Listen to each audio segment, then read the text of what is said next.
Ela estava servindo a última mesa. Até que o milionário viu o desenho de infância de sua filha perdida na carteira dela e ficou paralisado. O cheiro de temperos brasileiros ainda impregnava o uniforme de Carolina quando ela finalmente pendurou o avental no vestiário do restaurante Alma Brasileira. Eram quase 11 da noite de uma sexta-feira que parecia não ter fim. Seus pés latejavam dentro dos sapatos gastos e as costas reclamavam de cada bandeja carregada durante o turno duplo. "Vai indo, Carol?", perguntou seu Manuel, o gerente, já contando o caixa com aquela cara de cansaço que ela conhecia bem. "Vou sim, seu Manuel. Até segunda. Descansa esse final de semana, menina. Você trabalha demais." Carolina sorriu sem muita convicção.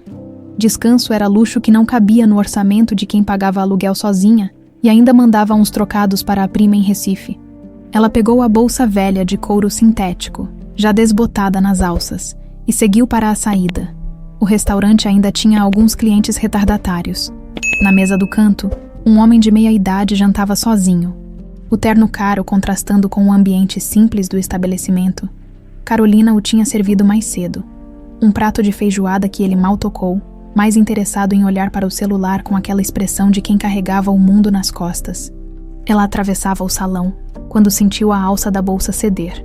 O couro velho finalmente entregou os pontos. Tudo aconteceu em câmera lenta.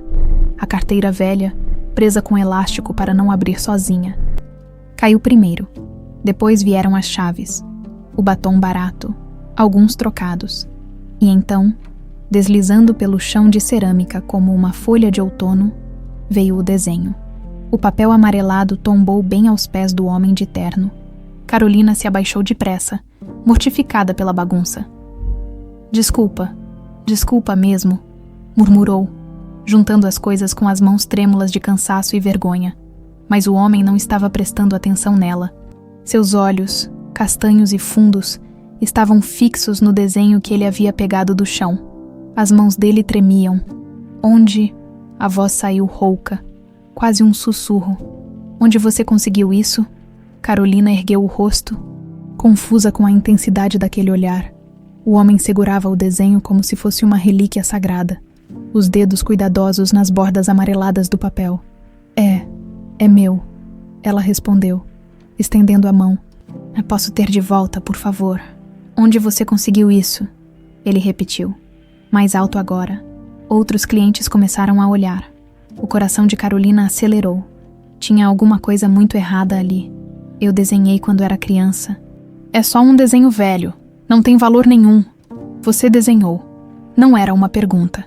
Os olhos do homem brilhavam, mas Carolina não conseguia dizer se era de raiva ou de outra emoção qualquer. "Quantos anos você tem?" "Eu, 28. Por que o senhor?" "E quando desenhou isso?" Carolina puxou o papel da mão dele com mais força do que pretendia. O homem pareceu acordar de um transe e soltou o desenho, mas continuou encarando-a como se ela fosse um fantasma. "Não, olha, eu não sei o que o senhor quer, mas... me desculpe." Ele passou a mão pelo rosto, respirando fundo, quando falou novamente. A voz estava mais controlada, mas ainda tremia nas bordas. "Me desculpe mesmo. É que esse desenho, ele é idêntico a um que alguém muito especial fez para mim há muito tempo." Carolina segurou o papel contra o peito. Era a única lembrança física que tinha de sua infância. Sua mãe adotiva, Zuleide, sempre dizia que ela havia chegado ao orfanato aos 9 anos com aquele desenho apertado na mão, muda de trauma, sem conseguir dizer de onde vinha. "Minha mãe disse que eu trouxe ele comigo quando fui adotada", explicou sem saber por que estava contando aquilo para um estranho. "Eu não lembro de ter feito. Não lembro de nada daquela época." O homem ficou pálido. Posso ver de novo? Por favor, só mais uma vez." Havia algo na voz dele, uma dor tão profunda, que Carolina se viu estendendo o desenho antes mesmo de pensar. Ele pegou o papel com uma reverência que fez o estômago dela revirar. Com dedos trêmulos, tirou o celular do bolso e começou a rolar pela galeria de fotos. Quando encontrou o que procurava, virou a tela para ela. Carolina sentiu o chão fugir de seus pés. Na tela do celular estava um desenho de criança, com lápis de cor, mostrando uma menina de vestido ao lado de um homem de terno. As mesmas cores, Os mesmos traços infantis, a mesma letra tremida, escrevendo papai e eu no canto inferior. Oh, isso não é possível, ela sussurrou. Minha filha fez este desenho. A voz do homem quebrou. 20 anos atrás, ela tinha 8 anos. E depois ela desapareceu. O mundo de Carolina girou. Ela olhou para o desenho em suas mãos, depois para o celular, depois de volta para o papel amarelado que guardava há tanto tempo. Tem mais?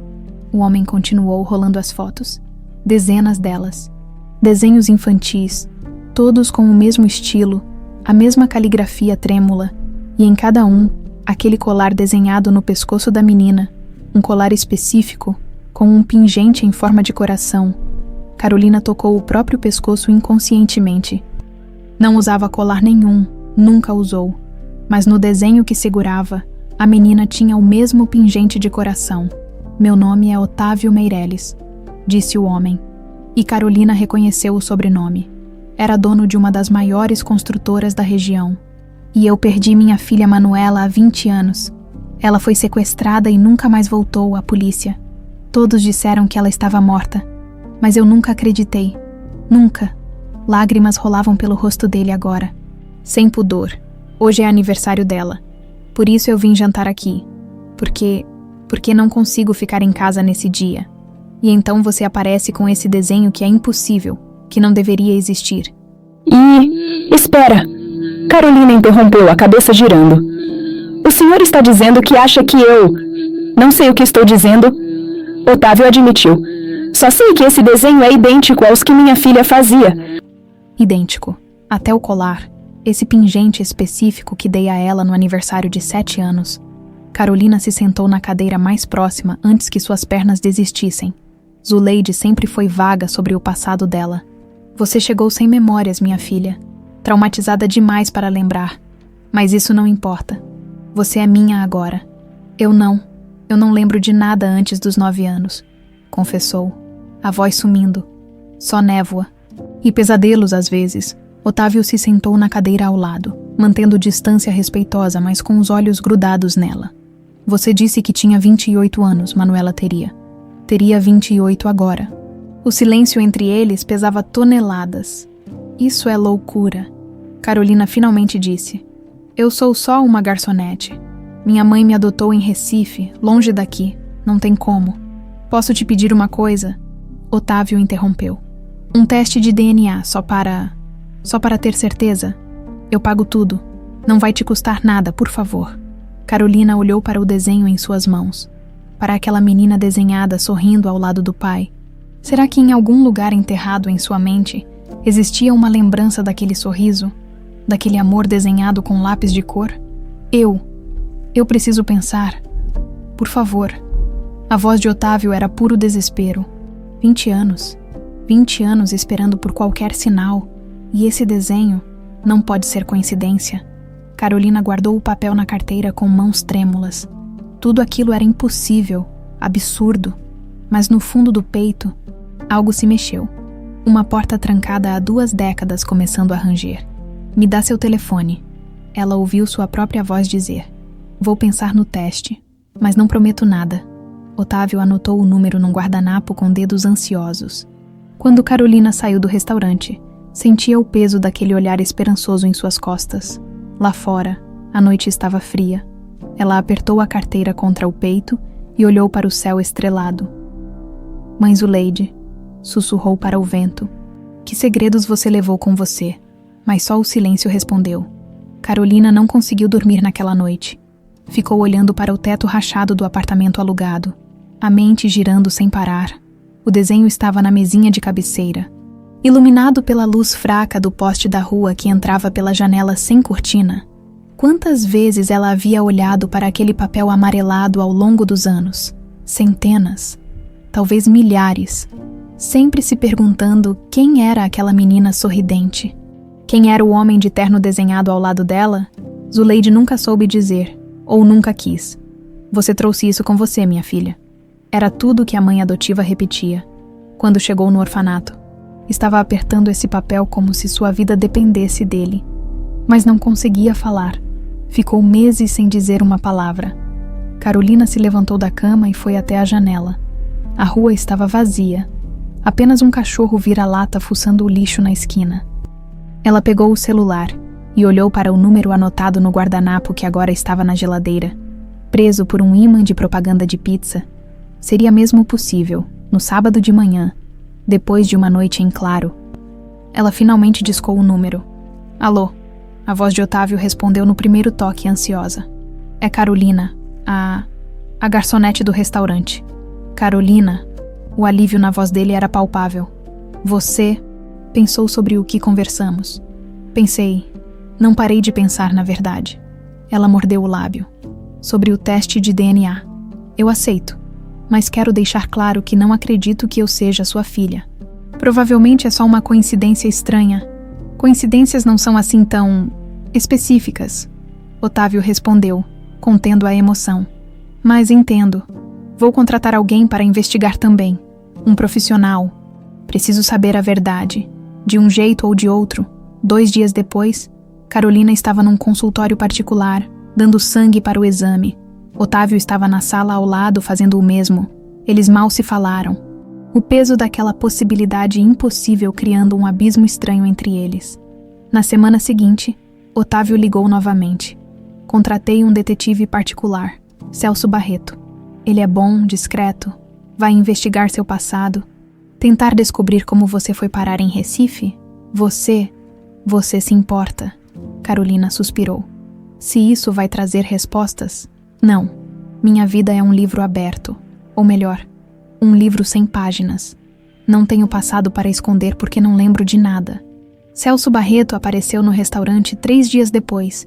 Era um homem na faixa dos 48 anos. Cabelos grisalhos, olhar atento que não perdia nada. Usava jeans e camisa social simples. Nada chamativo. Prazer, Carolina. Posso te chamar assim? Pode. Quer um café? Adoraria. Eles se sentaram numa mesa afastada no horário morto entre o almoço e o jantar. Vou ser direto. Celso começou, tirando um caderninho do bolso. Preciso saber tudo o que você lembra sobre sua infância. Tudo, por menor que seja. Carolina mexeu no café que não pretendia beber. Não há muito para contar. Minha primeira lembrança clara é acordar numa cama de orfanato em Recife. Tinha uns 9 anos, talvez. Não falava. Não comia direito. Zuleide Martins era voluntária lá. Ela se apegou a mim. Disse que eu precisava de alguém. 2 meses depois me adotou. Zuleide Martins. Celso anotou. Ela ainda está viva. Morreu há 5 anos, câncer. Sinto muito. Ele parecia sincero. Ela te contou alguma coisa sobre como você chegou ao orfanato. Disse que a polícia me encontrou numa rodoviária. Sozinha, segurando o desenho. Ninguém me procurou. Ninguém sabia quem eu era. E ela não achou estranho. Não investigou. Carolina deu de ombros. Acho que ela só queria me proteger. Disse que o passado não importava. Que eu tinha futuro pela frente.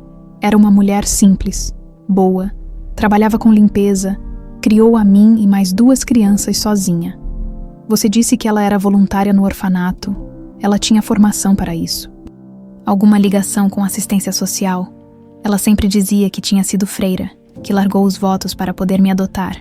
Mas nunca vi prova disso. Nunca vi foto dela de hábito. Nada. Celso franziu a testa. Interessante. Você tem documentos dela, certidão de nascimento, identidade velha, qualquer coisa. Tenho uma caixa com as coisas dela guardada. Nunca tive coragem de mexer muito depois que ela morreu. Posso ver? Carolina levou Celso até seu apartamento no final do turno. A caixa estava no alto do guarda-roupa, empoeirada. Dentro, havia fotos, documentos amarelados, um terço antigo. Celso examinou tudo com cuidado metódico. Pegou a identidade velha de Zuleide, olhou contra a luz, estudou cada detalhe. Essa identidade é falsa, ele disse finalmente. O quê? Não é um trabalho ruim, mas dá pra ver. O papel está errado para a época que deveria ter sido emitida. E olha aqui, ele apontou para uns números na margem. Este código não existia no sistema de Pernambuco na década que ela alegava ter tirado o documento? Carolina sentou na cama, tonta. Então quem? Quem era ela? É o que vamos descobrir. Celso levou cópias de tudo e saiu prometendo novidades em breve. Carolina ficou sozinha com a caixa aberta, olhando para o rosto sorridente de Zuleide nas fotos antigas. A mulher que ela chamava de mãe era uma mentira. Uma semana se arrastou. Carolina trabalhava no piloto automático, a mente sempre longe. Otávio ligava todos os dias, sempre a mesma pergunta. Alguma novidade? Até que Celso apareceu novamente no restaurante. Desta vez, sua expressão era grave. Precisamos conversar. Você e o Otávio juntos. Você descobriu alguma coisa? Descobri, e é complicado. Eles marcaram no escritório de Otávio. Era uma sala enorme no último andar de um prédio comercial. Com vista para a cidade inteira, Carolina se sentiu minúscula ali, com sua roupa simples de trabalho contrastando com o luxo ao redor. Otávio estava na janela, de costas, tenso como uma corda de violão. Virou-se quando eles entraram. E então, Celso abriu a pasta que trazia. Zuleide Martins nunca existiu, começou. Esse nome foi criado há 21 anos. Mas a mulher que usava esse nome, ela existia, com outro nome. Qual? Carolina perguntou, a voz fraca. Márcia Saldanha. Otávio ficou lívido, cambaleou até a cadeira mais próxima. Márcia. A Márcia que trabalhou na minha casa. A mesma. Celso colocou fotos antigas na mesa. Ela foi empregada doméstica na mansão Meireles há 21 anos. Trabalhou lá por 3 anos. E depois, morreu. Pelo menos é o que consta nos registros. Corpo encontrado num incêndio em uma casa abandonada. Identificação por documentos. Mas ela não morreu. Carolina sussurrou. Ela me criou. Exato. Márcia fingiu a própria morte. Assumiu nova identidade e fugiu para Recife, 9 meses depois. Apareceu com você no orfanato. Otávio tinha a cabeça entre as mãos. Por que ela faria isso? Por que fingir a morte e... Ele ergueu os olhos, esperançosos. Ela pegou Manuela. Ela salvou minha filha. Estou investigando, Celso respondeu. Mas há mais. Márcia morreu exatamente 2 semanas depois do sequestro de Manuela. E nos registros dela, encontrei algo interessante. Ele colocou um papel na mesa. Ela fez uma denúncia anônima à polícia 3 dias antes de morrer. Dizia ter informações sobre o sequestro. Ela sabia de alguma coisa. Carolina murmurou. Viu alguma coisa. E alguém quis silenciá-la. Otávio completou, ficando em pé. Mas ela escapou. Fingiu a morte para se proteger e... Meu Deus! E salvou Manuela. Carolina sentia como se o chão estivesse sumindo sob seus pés. Memórias tentavam surgir, fragmentadas como vidro quebrado. Uma mansão, jardins enormes, uma voz carinhosa chamando um nome que ela não conseguia ouvir direito. O resultado do DNA sai quando... Celso perguntou. Amanhã. Otávio respondeu, olhando para Carolina com uma intensidade que a fazia querer correr e ficar ao mesmo tempo. Só. Então vamos esperar. Celso guardou os papéis. Mas já posso adiantar. Márcia não era uma sequestradora comum. Ela protegeu Carolina por 19 anos. Criou ela com amor, se ela pegou Manuela. Foi para salvar, não para fazer mal. Carolina segurou a mesa para não cambalear. Ela me salvou. Lágrimas queimavam seus olhos. De quem? De que? É o que vamos descobrir. Celso prometeu. Naquela noite, Carolina sonhou pela primeira vez em anos. Sonhou com um jardim imenso, flores coloridas, e uma voz a chamando. Uma voz que dizia um nome que ela acordou sem conseguir lembrar. Apenas o gosto dele na língua. Manuela. Celso passou a semana seguinte mergulhado em arquivos antigos, registros públicos e contatos na polícia. Cada informação sobre Márcia Saldanha era uma peça de quebra-cabeça que não fazia sentido sozinha, mas que começava a formar uma imagem perturbadora quando juntada às outras. Ele estava no escritório improvisado que Otávio havia cedido quando encontrou algo que fez seu estômago revirar. Um registro de funcionários da mansão Meireles de 21 anos atrás. E lá estava Márcia, com foto e tudo. Pegou o telefone imediatamente. Otávio, preciso que você venha aqui, agora. Meia hora depois, Otávio entrava apressado, os olhos fundos de quem não dormia direito há dias. O que descobriu? Celso girou o monitor do computador. Olha essa foto. É Márcia Saldanha, tirada quando foi contratada pela sua empresa. Otávio inclinou-se para ver melhor. Era uma mulher de uns 30 anos, cabelos escuros presos em coque simples, olhos gentis, mas com algo de determinação no olhar. Eu lembro dela vagamente. Trabalhava na limpeza, era quieta, eficiente. Ela tinha acesso à casa toda.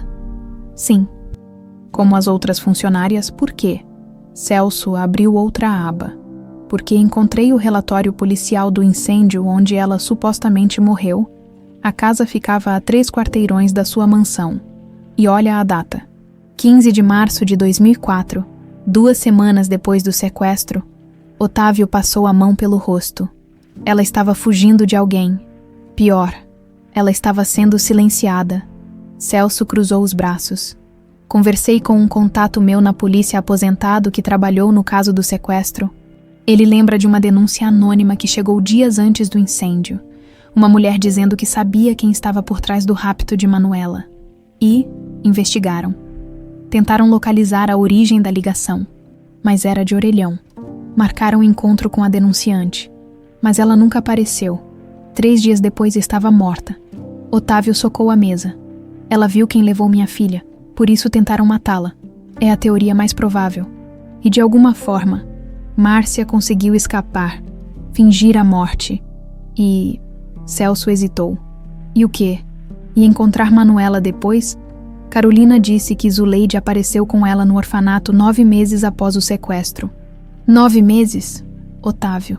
Márcia passou 9 meses procurando aquela menina. Otávio sentou pesadamente, os ombros curvados. Por que ela não me procurou? Por que não devolveu Manuela? Porque quem quer que tenha tentado matá-la ainda era uma ameaça. E provavelmente alguém com poder, com alcance. Ela protegeu sua filha da única forma que conhecia, desaparecendo completamente com ela. Silêncio pesado tomou conta da sala. Preciso falar com Carolina. Otávio finalmente disse. Encontraram Carolina no restaurante, limpando mesas no fim do turno. Ela pareceu menor de alguma forma quando viu as expressões nos rostos deles. Más notícias. Complicadas. Celso respondeu. Podemos conversar?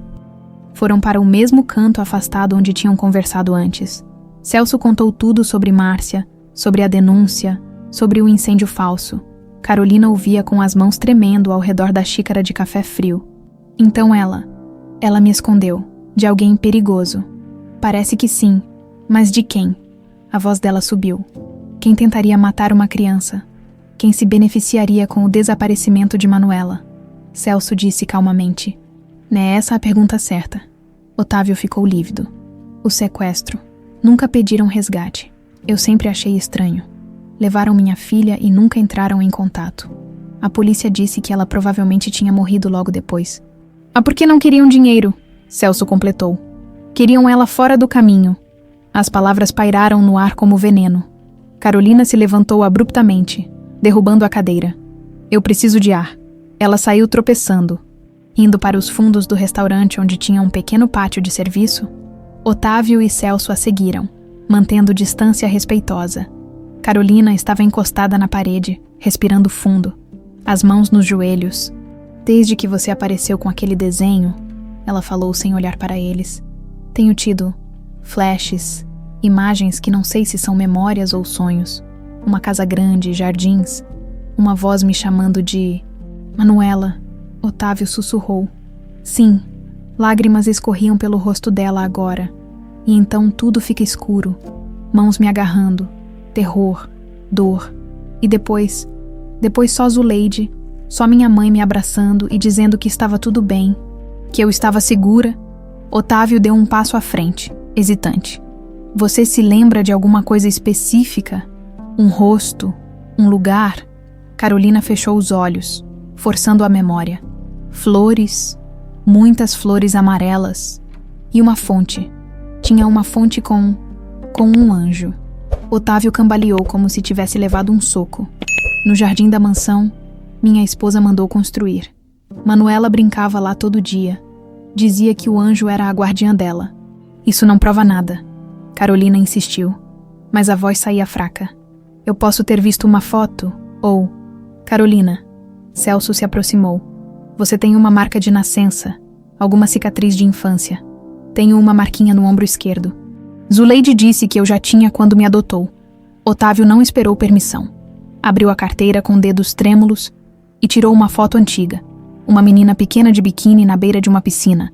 Sorrindo para a câmera, no ombro esquerdo, uma pequena marca em forma de meia-lua. Carolina olhou para a foto, olhou para o próprio ombro e sentiu o mundo girar. Não pode ser. O resultado do DNA. Otávio disse, a voz embargada. Chega amanhã, mas eu já sei, Carolina. Eu já sei que você é minha filha. Não, ela gritou, assustando a ambos. Eu não sou a sua filha perdida. Sou a Carolina, a garçonete que mal consegue pagar aluguel. Não sou. Não posso ser. Por que não? Otávio perguntou gentilmente. Porque se eu for... A voz dela quebrou. Se eu for Manuela, então tudo que sei sobre mim é mentira. Minha vida inteira é mentira.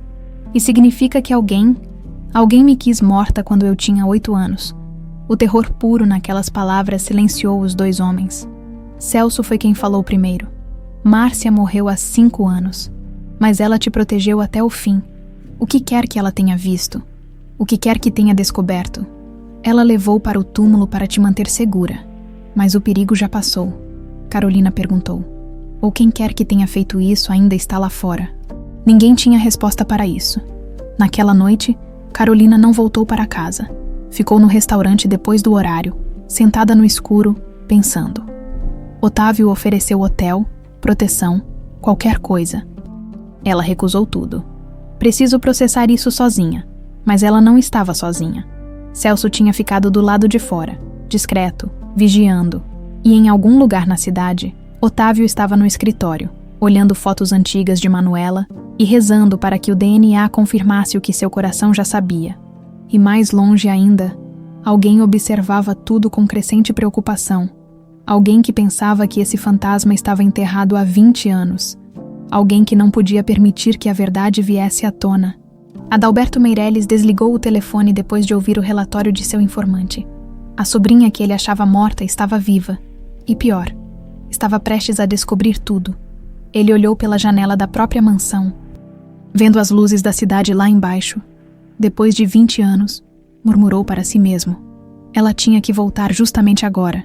Pegou outro telefone, um que não estava registrado em nome dele.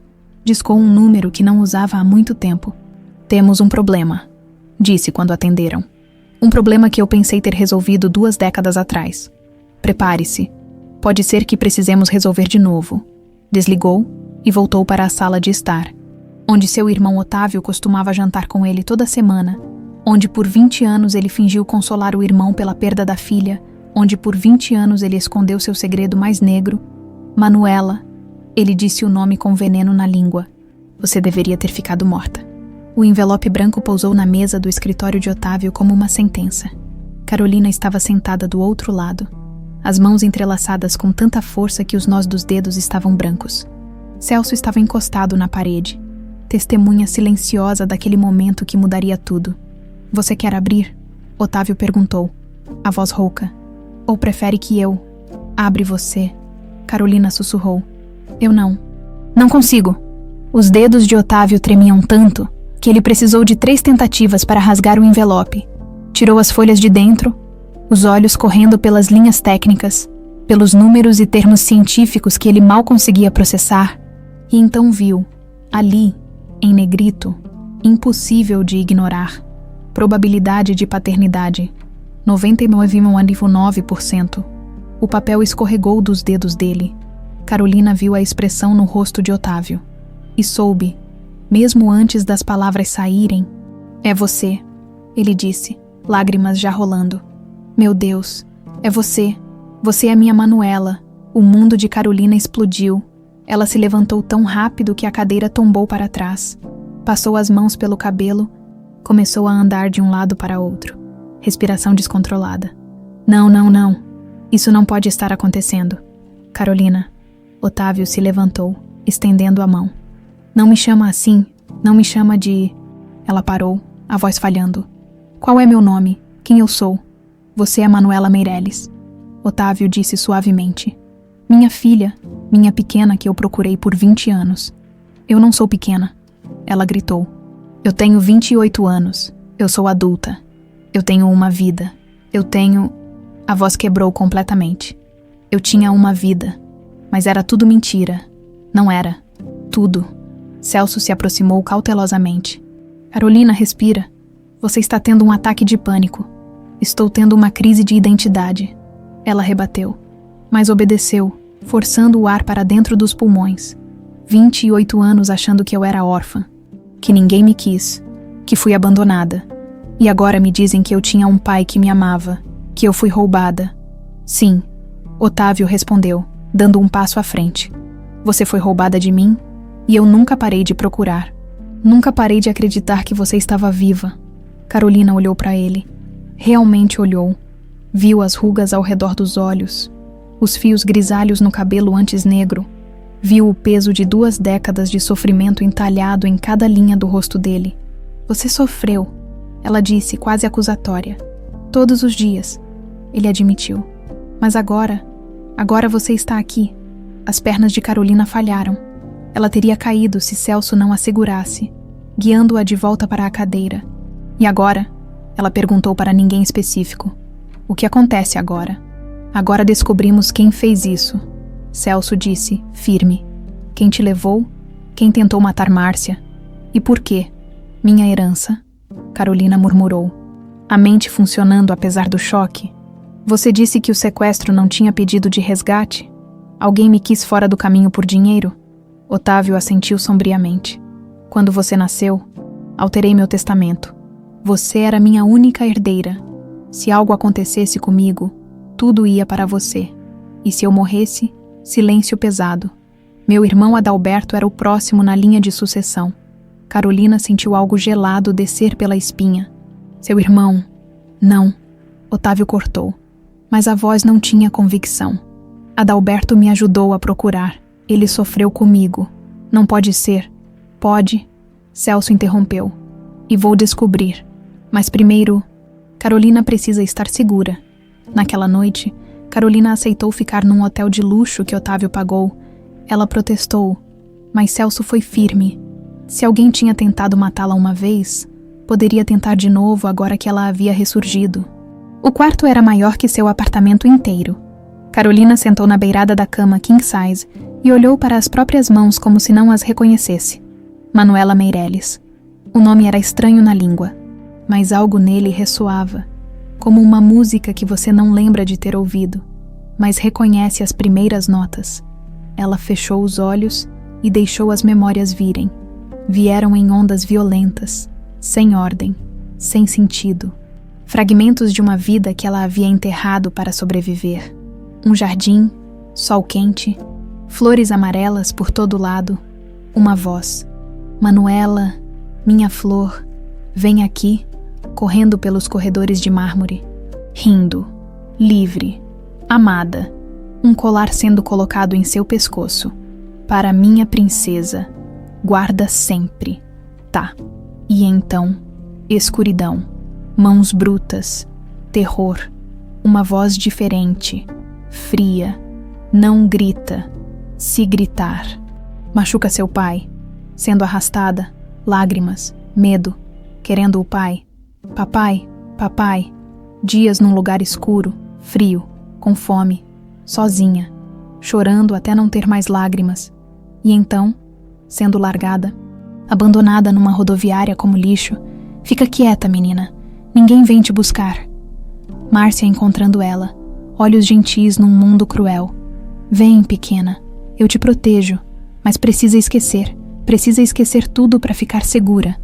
Carolina voltou ao presente ofegante. Suor frio na testa, correu para o banheiro e vomitou tudo o que tinha no estômago. Quando conseguiu ficar em pé de novo, olhou-se no espelho. Os mesmos olhos castanhos, o mesmo rosto, mas não era mais Carolina. A garçonete sobrevivente. Era Manuela, a menina roubada que tinha crescido sem saber quem era. Márcia, ela disse para o reflexo. Você me fez esquecer de propósito, para me proteger. E funcionou. Lágrimas vieram de novo, mas diferentes agora. Não de medo ou confusão, de gratidão. Obrigada, mãe. Obrigada por me salvar. Nos dias seguintes, Carolina. Não, Manuela. Começou a lembrar mais coisas. Cada lembrança era uma faca. Mas ela forçava a mente a processar. Precisava saber. Precisava entender. Otávio visitava todos os dias, trazendo fotos antigas. Cada uma destravava mais memórias. Esse era seu quarto. Ele mostrou uma foto de um quarto rosa com bichos de pelúcia por todo lado. Manuela tocou a foto e viu, pulando na cama, rindo. Olha, papai, sou um canguru. Você sempre quis ser veterinária. Otávio continuou, a voz cheia de amor e dor. Vivia trazendo animais machucados para casa. Eu lembro, ela sussurrou. Um passarinho com a asa quebrada. Eu chorei quando ele morreu. Você fez um funeral no jardim. Enterramos ele perto da fonte do anjo. As lágrimas caíram sem permissão. Por que eu esqueci? Por que apaguei tudo? Porque era muito. Celso explicou, entrando na sala com papéis novos. Trauma infantil severo. Sua mente te protegeu da única forma que sabia, apagando tudo. E Márcia reforçou isso, Manuela completou. Me fez acreditar que eu sempre fui Carolina, que não havia passado, nada antes dela. Ela te amou, Otávio disse. Do jeito dela, ela te amou e protegeu. Não posso estar com raiva dela por isso. Manuela olhou para o homem que era seu pai, viu o perdão ali, a compreensão, e sentiu algo se aquecer no peito. Você é um homem bom. Sou um pai que perdeu 20 anos com a filha. Ele respondeu. Não desperdiço mais tempo com raiva. Só quero você de volta. Eu nunca fui embora, ela disse suavemente. Só estava perdida. Eles se abraçaram pela primeira vez. Não como estranhos. Não como possibilidades. Mas como pai e filha reencontrados, Celso assistiu com um meio sorriso. Mas sua mente já estava em outro lugar. Porque enquanto eles se reconectavam, ele estava seguindo um rastro de dinheiro, de mentiras e de um homem que tinha muito a perder se a verdade viesse à tona, Adalberto Meirelles. E o que Celso estava descobrindo fazia seu sangue gelar. Enquanto isso, na mansão da família, Adalberto desligava mais um telefonema. Seu contato confirmava. A garçonete era realmente Manuela. O DNA não mentia. Ele olhou para a foto emoldurada na parede. Ele e Otávio quando jovens, abraçados, sorrindo, irmãos. Me desculpa, irmãozinho, disse para a foto. Mas algumas coisas são mais importantes que sangue. Pegou o telefone novamente. Desta vez não hesitou. É a Manuela, disse quando atenderam. Ela está viva e lembra de coisas. Precisa desaparecer, de verdade dessa vez. Vai custar caro. Pague o que pedirem, só resolve isso. Desligou e serviu um copo de uísque. Bebeu de um gole só. 20 anos escondendo o que fez. 20 anos vivendo na mentira. Não ia desmoronar agora. Mesmo que isso significasse matar a sobrinha uma segunda vez, Celso passou 3 noites sem dormir direito. Mergulhado em registros bancários antigos que um contato na Receita Federal conseguiu para ele de forma não muito legal, mas casos como esse não se resolviam seguindo todas as regras. Na terceira madrugada, ele encontrou transferências. 5 delas, feitas há 21 anos, de uma conta offshore ligada a um dos negócios de Adalberto Meirelles. Valores altos, espaçados em semanas, sempre para a mesma conta fantasma nas Ilhas Cayman. Filho da mãe, Celso murmurou, ampliando os documentos na tela. Ele cruzou as datas. A primeira transferência, 1 semana antes do sequestro de Manuela. A segunda, no dia do sequestro. As outras 3, nos meses seguintes, até que pararam abruptamente. Pararam quando Márcia morreu. Celso se recostou na cadeira, o quebra-cabeça se montando na sua mente. Adalberto pagou os sequestradores, mas então algo deu errado. Márcia viu algo, descobriu algo, e quando ela tentou denunciar, Adalberto tentou silenciá-la, mas havia mais. Celso continuou procurando e encontrou algo que fez seu coração disparar. Uma gravação. Estava num arquivo antigo da polícia, evidência de outro caso arquivado, mas nela, captada por acidente numa escuta telefônica autorizada para investigar lavagem de dinheiro, estava a voz de Adalberto. Celso colocou os fones e apertou o play. A qualidade era ruim, cheia de estática, mas dava para entender. Não posso pagar mais. Eles vão rastrear. Você prometeu o triplo se a gente guardasse a menina por 6 meses. Planos mudam. Deixa ela em qualquer lugar. Uma rodoviária, sei lá. Só se livra dela. E nosso dinheiro. Vocês já receberam o suficiente. E se abrirem a boca vão se arrepender. Clique. Ligação encerrada. Celso tirou os fones com mãos trêmulas. Tinha a prova. Tinha a maldita prova de que Adalberto não só orquestrou o sequestro, mas ordenou que abandonassem a sobrinha como lixo. E a data da gravação. 3 semanas depois do desaparecimento de Manuela, exatamente quando os sequestradores, traídos e sem pagamento, devem ter largado a menina na rodoviária onde Márcia a encontrou, ele pegou o telefone, mas parou antes de discar. Isso era dinamite. Acusar o irmão de Otávio, um homem rico e influente, sem provas absolutas, era suicídio profissional. Precisava de mais. Precisava de algo incontestável. Celso olhou para o relógio. 5 da manhã. Mas isso não podia esperar.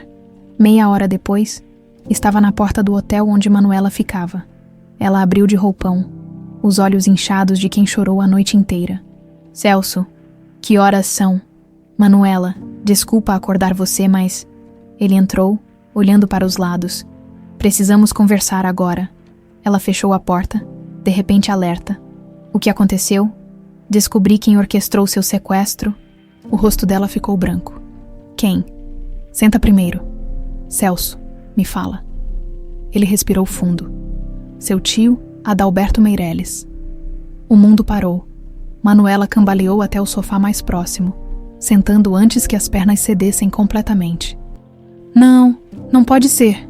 Tenho provas, transferências bancárias, uma gravação dele falando com os sequestradores.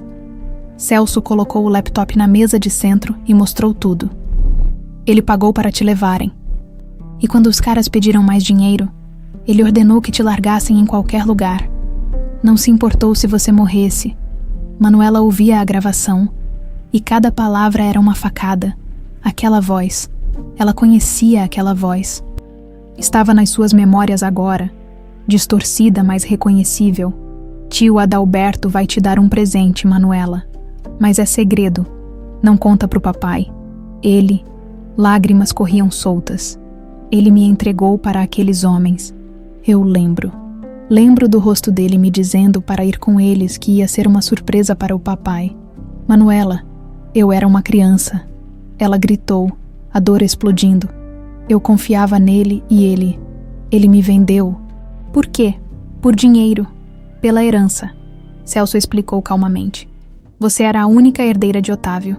Com você fora do caminho. Adalberto herdaria tudo. 20 anos. Ela sussurrou, abraçando-se. 20 anos ele fingiu, consolou meu pai. Jantou com ele e o tempo todo sabia onde eu estava. Sabia que tinha me condenado. Pior, ele achava que você estava morta. Foi sorte os sequestradores terem apenas te abandonado ao invés de... Celso não terminou a frase. Manuela enterrou o rosto nas mãos, o corpo inteiro tremendo. Meu pai não pode saber. Isso vai destruí-lo. Ele precisa saber. E a polícia também. Adalberto tem que pagar. Como vamos provar? Ela ergueu o rosto, olhos vermelhos. Essa gravação foi obtida legalmente. Essas transferências. Celso hesitou. Algumas coisas, não exatamente. Então não servem como prova no tribunal. Você mesmo me disse que precisamos de algo irrefutável. Vamos encontrar? Adalberto guardou essas transferências por algum motivo. Como seguro, talvez, se conseguirmos acessar os arquivos pessoais dele. Como invadindo a casa dele, se necessário. Manuela ficou em pé, limpando as lágrimas com raiva. Eu vou com você. Nem pensar, é perigoso demais. É minha vida, minha história. Eu mereço estar lá quando descobrirmos a verdade. Celso ia argumentar quando o celular de Manuela tocou. Era Otávio. Papai! Ela atendeu, a voz ainda trêmula. Manuela, minha flor. Desculpa ligar cedo, mas... Aconteceu algo estranho. Alguém tentou invadir meu escritório ontem à noite. Os seguranças pegaram, mas o cara fugiu antes que conseguissem prendê-lo. Celso e Manuela trocaram olhares. Levaram alguma coisa? Ela perguntou. Não. Parece que procuravam algo específico. Bagunçaram meus arquivos, mas... Manuela, eles mexeram especificamente nos documentos sobre seu desaparecimento. Adalberto sabe. Celso murmurou. Sabe que estamos investigando. Quem sabe? Otávio perguntou do outro lado. Do que vocês estão falando? Manuela olhou para Celso, que acenou afirmativamente. Não tinha mais como esconder. Papai, você precisa vir aqui. Agora. Tem algo que você precisa saber sobre o tio Adalberto. 40 minutos depois, Otávio sentava no sofá do hotel, ouvindo Celso explicar tudo. Cada palavra, cada prova, cada gravação. Quando terminou, Otávio estava pálido como papel. Meu irmão, ele sussurrou. Meu próprio irmão fez isso. Eu sinto muito. Celso disse sinceramente. 20 anos. Otávio repetiu o que Manuela havia dito. 20 anos ele me consolou. Me abraçou quando eu chorava pela minha filha. Disse que íamos encontrá-la juntos.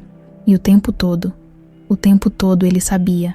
Papai, Manuela se ajoelhou na frente dele, segurando suas mãos. Ele jantava comigo toda semana. Otávio continuou, como se não ouvisse. Toda semana, Manuela. E fingia se importar. Fingia sofrer comigo. Ele é um monstro. Ela disse suavemente. Mas você não. Você nunca desistiu de mim. Otávio a puxou para um abraço apertado. E ambos choraram. Por tudo que perderam. Por tudo que foi roubado deles.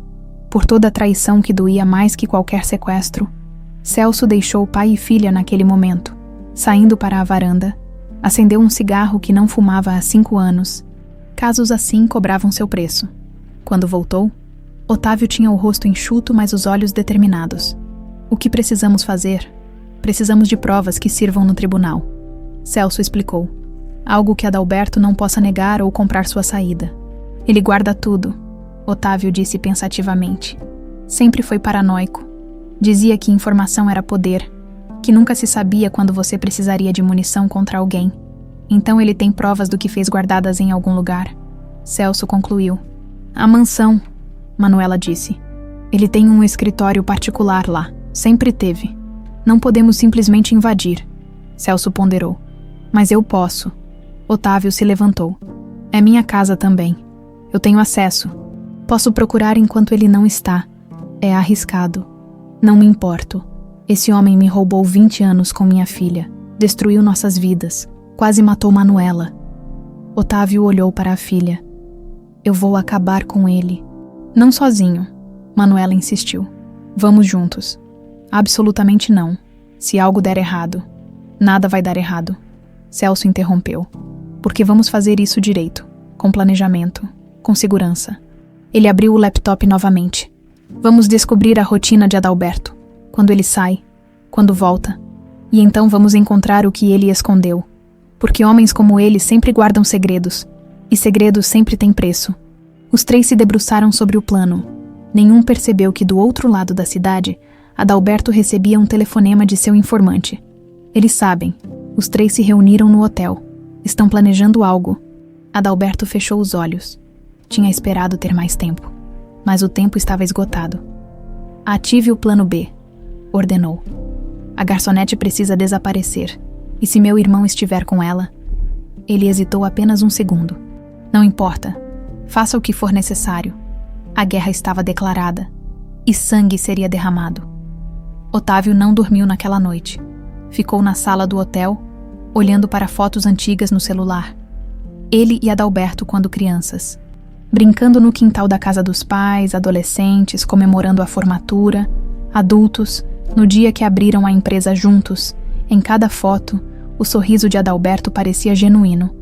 Mas agora, sabendo a verdade, Otávio via o veneno por trás daquele sorriso. A inveja, o ressentimento, o ódio, como eu não vi, murmurou para si mesmo. Manuela apareceu na porta, também incapaz de dormir. Não é culpa sua. Eu trouxe o monstro para dentro de casa. Confiei nele com você. E ele... A voz falhou. Ele te entregou para aqueles homens como se você não fosse nada. Manuela sentou ao lado do pai. Márcia me salvou. E você nunca desistiu. Isso é o que importa agora. Importa que ele pague. Que o mundo saiba o que ele fez. E vai saber. Celso vai garantir isso. Mas Celso, no quarto ao lado, não estava tão confiante. Ele repassava o plano pela 1000ª vez. Procurando falhas, Adalberto era poderoso, influente, perigoso, Um passo errado e todos poderiam acabar mortos. O telefone dele vibrou. Mensagem de um contato na polícia. Cuidado, Adalberto tem gente dentro da corporação. Não confie em ninguém. Celso fechou os olhos. Claro que tinha. Homens como Adalberto sempre compravam proteção. De manhã, os três se reuniram para revisar o plano. Celso tinha descoberto que Adalberto tinha reunião de negócios toda quarta-feira à tarde. Longe da mansão, era a janela perfeita. Eu vou com você. Otávio insistiu pela 10ª vez. E se ele voltar mais cedo? Celso argumentou. Ele não pode te ver lá procurando provas contra ele. Então eu vou, Manuela disse. Nem pensar. Ele não sabe que eu lembro dele. Posso fingir que fui visitar, que queria conhecer a família. Isso me dá desculpa para estar lá. Celso e Otávio trocaram olhares preocupados. É perigoso demais. Otávio disse. Tudo nisso é perigoso. Ela rebateu. Mas vocês precisam de alguém lá dentro. E eu sou a única que ele não vai suspeitar imediatamente, depois de muito debate. Concordaram. Manuela iria à mansão. Celso ficaria próximo, monitorando. E Otávio seria o plano de backup, pronto para intervir se algo desse errado. Na quarta-feira, Manuela estava na porta da mansão Meireles. O coração batia descompassado. A última vez que esteve ali, tinha 8 anos, e estava sendo arrastada para longe do único lar que conhecia. Respira, ela sussurrou para si mesma. Você consegue. Tocou a campainha. Uma empregada atendeu. Posso ajudar? Eu. Meu nome é Carolina Duarte. Quer dizer, Manuela Meireles. Sou sobrinha do senhor, Adalberto. Gostaria de conhecê-lo. A empregada pareceu surpresa. Oh, a senhora... Claro, o senhor. Adalberto comentou sobre a senhora, mas ele não está no momento perfeito. Que pena. Posso esperar ou talvez conhecer a casa. Meu pai disse que eu morei aqui quando era criança, mas não lembro de nada. A empregada hesitou, mas o nome Meireles tinha peso. Claro, pode entrar. Mas o senhor, Adalberto, não deve voltar antes das 6. Manuela entrou e teve que segurar um grito. As memórias vieram em avalanche. Correndo por aquele corredor, rindo. Não me pega, papai. A escadaria de mármore. Escorregando no corrimão, a sala de estar. Natal, árvore gigante, presentes por todo lado. A senhora está bem? A empregada perguntou. Sim, é só, familiar. Imagino. Vou buscar um chá. Fique à vontade. Assim que a mulher saiu, Manuela mandou mensagem para Celso. Estou dentro. Ele não está. Onde fica o escritório particular? A resposta veio rápida. Segundo andar, última porta à esquerda, cuidado. Manuela subiu as escadas, cada degrau despertando mais lembranças. No segundo andar, encontrou a porta, trancada. Droga. Sussurrou, olhou ao redor.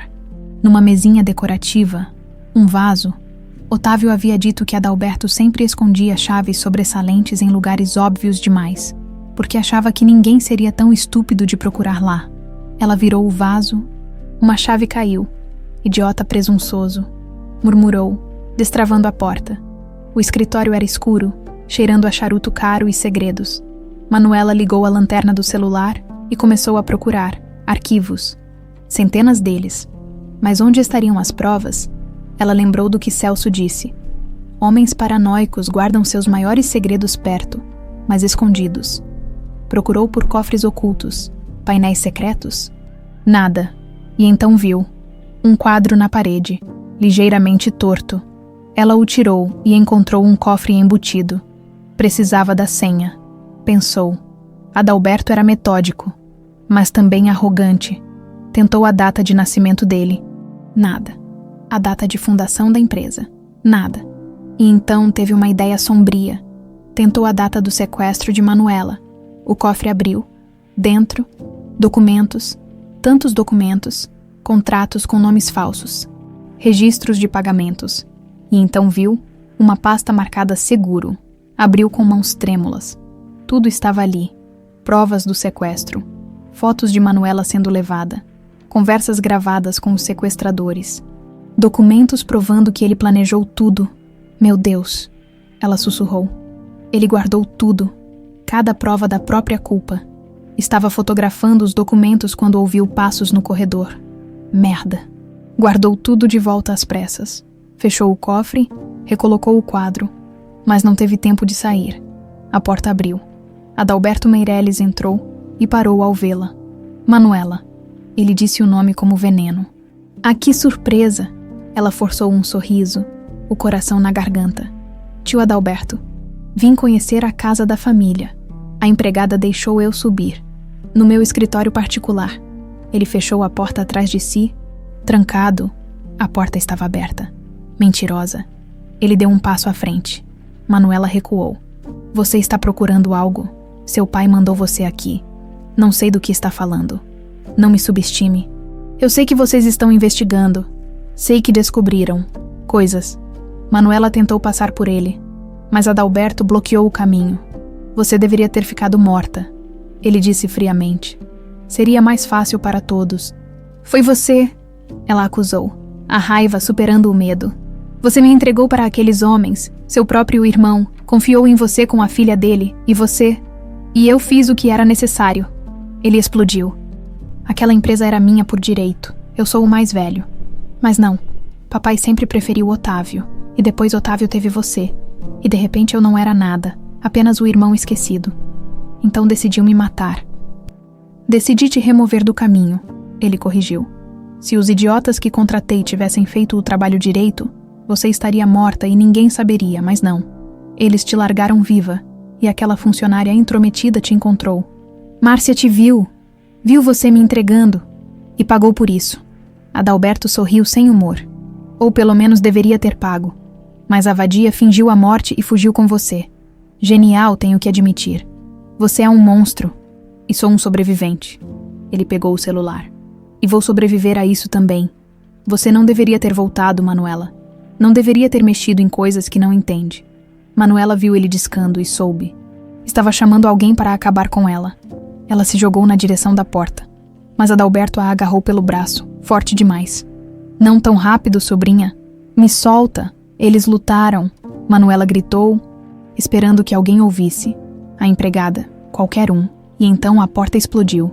Celso entrou como um furacão, derrubando Adalberto com um soco certeiro. Os dois homens rolaram pelo chão, trocando golpes. Corre, Manuela! Celso gritou. Ela correu para a porta, mas Adalberto conseguiu se livrar de Celso, pegando um peso de papel de metal da mesa. Acertou Celso na cabeça. O detetive caiu, atordoado. Você também! Adalberto ofegou, olhando para Celso. Intrometido, devia ter aceitado o dinheiro que ofereci para parar de investigar. Nunca. Celso cuspiu sangue. Você vai pagar por tudo. Não. Vou simplesmente resolver o problema. Como deveria ter feito há 20 anos, ele pegou a arma que guardava na gaveta. Manuela gritou. Mas antes que Adalberto pudesse atirar, Otávio apareceu na porta. Adalberto, o irmão mais velho, virou. A arma agora apontada para Otávio. Você, Adalberto sussurrou. Sempre você, sempre o favorito, o perfeito Otávio. Abaixa a arma, Adalberto. Por favor, por favor. Ele riu amargamente. Passei 20 anos consolando você, fingindo que me importava com sua filha perdida. Você sabe o quanto isso me custou. Fingir empatia por algo que eu mesmo causei. Otávio tinha lágrimas nos olhos. Eu te amava. Você era meu irmão. E você era meu inferno. Adalberto apertou o dedo no gatilho. Mas não mais. O mundo pareceu desacelerar. Manuela viu o dedo dele apertar. Viu Celso tentando levantar, ainda tonto. Viu o desespero nos olhos do pai. E agiu. Jogou-se na frente de Otávio no momento que o tiro ecoou. A bala passou raspando no ombro de Manuela, rasgando a pele, mas não causando dano grave. Ela caiu no chão com Otávio. Ambos vivos, mas Adalberto já preparava o segundo tiro.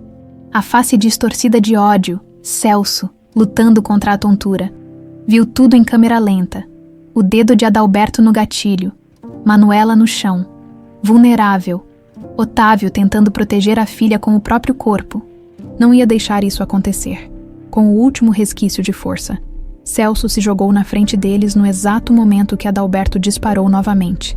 Desta vez, a bala encontrou carne, Celso sentiu o impacto no peito. O calor se espalhando, as pernas cedendo, caiu de joelhos, a mão indo instintivamente para o ferimento. Sangue, muito sangue. Celso! Manuela gritou. Adalberto, em pânico ao perceber o que fez. Deixou a arma cair e correu pela porta. Seus passos ecoavam pela escadaria enquanto fugia. Manuela rastejou até Celso, as mãos tremendo ao ver o sangue. Não, não, não. Celso, aguenta. Ele tentou falar, mas só saiu sangue da boca. Otávio já estava ligando para a emergência. A voz desesperada pedindo ambulância. Você vai ficar bem. Manuela chorava, pressionando as mãos sobre o ferimento. Vai ficar bem. Ouviu? Não pode morrer. Não pode. Celso a olhou com aqueles olhos já ficando vidrados. Ergueu a mão com dificuldade, tocando o rosto dela. As provas. A voz saiu num sussurro doloroso. Cofre. Banco Central. Conta 497-821. Celso, não fala assim. A ambulância já vem. Seu pai. Precisa saber. Ele tossiu. Mais sangue. Adalberto. Guardou tudo. Tinha medo de ser traído pelos sequestradores. Eu achei as provas no cofre dele aqui. Manuela segurou a mão dele com força. Você conseguiu. Agora só precisa aguentar. Um sorriso fraco apareceu nos lábios dele. Minha filha tem a sua idade. Cada palavra era uma luta. Cuida dela. Se eu não, vai cuidar você mesmo. Manuela gritou. Não me deixa. Mas Celso já não estava ouvindo. Seus olhos fixaram em algum ponto distante. O peito parou de se mover, e a mão que segurava a de Manuela ficou pesada e inerte. Não, Celso, Celso. Ela sacudiu ele desesperada. Celso. Otávio a puxou para trás, abraçando-a enquanto ela gritava e chorava. O homem que tinha passado semanas protegendo-os, investigando incansavelmente, agora jazia morto no chão, sacrificado para salvar ambos. As sirenes começaram a ecoar ao longe, mas eram tarde demais. Celso Barreto estava morto. A polícia chegou em massa. Pergunta após pergunta. Manuela respondeu no automático. A mente ainda vendo Celso caindo. O sangue, os últimos suspiros. Otávio explicou tudo aos investigadores. O sequestro, a descoberta da identidade de Manuela, as provas contra Adalberto, o confronto fatal. Onde está Adalberto Meireles agora? O delegado perguntou. Fugiu. Otávio respondeu, a voz carregada de dor e raiva. Matou um homem inocente e fugiu. Vamos encontrá-lo. Ninguém foge de acusação de homicídio. Mas Manuela sabia melhor. Homens como Adalberto tinham recursos, conexões. Poderia estar em outro país em horas. Ela se levantou bruscamente. As provas, Celso disse que tinha mais provas num cofre. Banco Central, conta 497-821. O delegado anotou. Vamos investigar. Mas as fotos que a senhora tirou do cofre dele aqui já são suficientes para... Não são. Manuela interrompeu. Podem alegar que foram plantadas, adulteradas, mas se Celso descobriu um cofre que o próprio Adalberto mantinha, isso é incontestável. Otávio assentiu. Minha filha tem razão. Celso morreu nos dando essa informação. Não podemos deixar ser em vão. No dia seguinte, com ordem judicial, abriram o cofre que Celso havia descoberto. Manuela estava lá. Insistiu em estar, mesmo contra a recomendação de todos. Quando a porta do cofre se abriu, até o gerente do banco ficou pálido. Documentos, centenas deles, gravações em pendrives antigos, fotos comprometedoras. Adalberto tinha guardado tudo, cada evidência do que fez. Como seguro caso os sequestradores tentassem traí-lo. É um arquivo completo. O delegado murmurou, folheando os papéis. Ele documentou o próprio crime. Manuela pegou um dos documentos. Era um contrato. Um contrato entre Adalberto e os sequestradores, com valores, datas, instruções detalhadas, até a ordem para descartar a mercadoria. Ela estava escrita e assinada. Monstro, ela sussurrou. Me chamou de mercadoria. Otávio leu por cima do ombro dela e teve que segurar a mesa para não cair. A prova da traição do irmão estava ali, em cada página, cada gravação. cada foto de Manuela sendo levada da mansão 20 anos atrás. Por que ele guardou tudo isso? Um dos investigadores perguntou. Porque ele não confiava nos sequestradores. Manuela respondeu, a voz morta. Tinha medo que eles tentassem extorquir mais dele. Então guardou provas para poder destruí-lo se necessário. E agora essas mesmas provas vão destruir ele. Otávio completou. Mas Adalberto ainda estava foragido. 3 dias se passaram. Manuela mal comia, mal dormia. Via Celso em cada sombra. Ouvia sua voz dando conselhos que ela nunca mais receberia. O funeral de Celso foi numa quarta-feira chuvosa. A filha dele, Sofia, uma jovem de 27 anos, abraçou Manuela entre lágrimas. Ele falou de você. Sofia disse, a voz quebrada. Nos últimos dias, disse que estava ajudando a reunir uma família, que esse caso significava algo especial. Ele salvou minha vida. Manuela chorou. Literalmente se jogou na frente de uma bala por mim. Era quem ele era. Sofia limpou as lágrimas. Sempre colocou os outros em primeiro lugar, mesmo que custasse tudo. Manuela abraçou a moça, sentindo o peso da dívida que jamais poderia pagar. Celso tinha família, tinha filha, tinha vida, e sacrificou tudo para proteger ela. E Otávio, na saída do cemitério, o delegado se aproximou. Encontramos ele. Otávio e Manuela ficaram alertas. Onde, tentando cruzar a fronteira com o Paraguai, estava com documentos falsos, dinheiro em espécie, tudo planejado. Mas nosso mandado de prisão já tinha sido distribuído. Pegaram ele na aduana. Ele está preso. Manuela perguntou. Em cela de segurança máxima. Vai responder por homicídio, sequestro, tentativa de homicídio, conspiração. A lista é longa. Otávio fechou os olhos. Aliviado e destroçado ao mesmo tempo. Quero vê-lo, Sr. Otávio. Não sei se é uma boa ideia. Quero vê-lo. A voz dele ecoou. Ele matou um homem bom. Tentou matar minha filha. Destruiu 20 anos das nossas vidas. Eu mereço olhar nos olhos dele. O delegado suspirou. Vou ver o que posso fazer. 2 dias depois, Otávio estava numa sala de visitação de presídio, separado de Adalberto por um vidro espesso. Manuela insistiu em ir junto. Precisava ouvir. Precisava ver o monstro encarcerado. Adalberto entrou algemado. O terno caro substituído por uniforme laranja de presidiário. Quando viu Otávio, algo nele se quebrou. Não era mais o homem poderoso e frio. Era apenas um homem derrotado. Sentou-se e pegou o telefone da parede. Otávio fez o mesmo do outro lado. Irmão? Adalberto começou. Não. Otávio cortou, a voz dura. Você não tem direito de me chamar assim. Eu posso explicar. Explicar o quê? Otávio inclinou-se para a frente. Como você vendeu minha filha de 8 anos? Como ordenou que a matassem? Como fingiu se importar por 20 anos enquanto sabia exatamente o que tinha feito? Eu não tinha escolha. Adalberto explodiu. Você sempre foi o favorito. Sempre teve tudo. E quando você teve Manuela e mudou o testamento, eu ia perder tudo. Então decidiu tirar a vida de uma criança inocente. Eu não queria que ela morresse. Ele gritou. Só queria ela longe. Os sequestradores é que... Eles pediram mais dinheiro e eu não podia pagar sem ser rastreado. Então mandou largarem ela numa rodoviária como lixo. Manuela falou pela primeira vez. Pegando o telefone da mão do pai, Adalberto olhou para ela e pela primeira vez viu remorso genuíno em seus olhos. Manuela, você destruiu minha infância, roubou 20 anos de mim e do meu pai. E matou um homem bom que só tentava proteger a gente.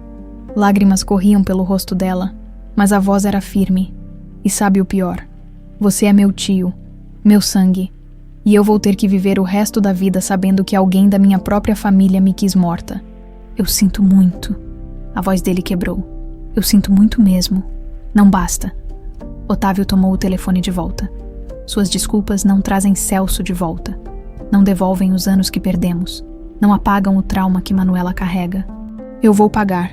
Vou passar o resto da vida na cadeia. Sim, vai. Otávio confirmou.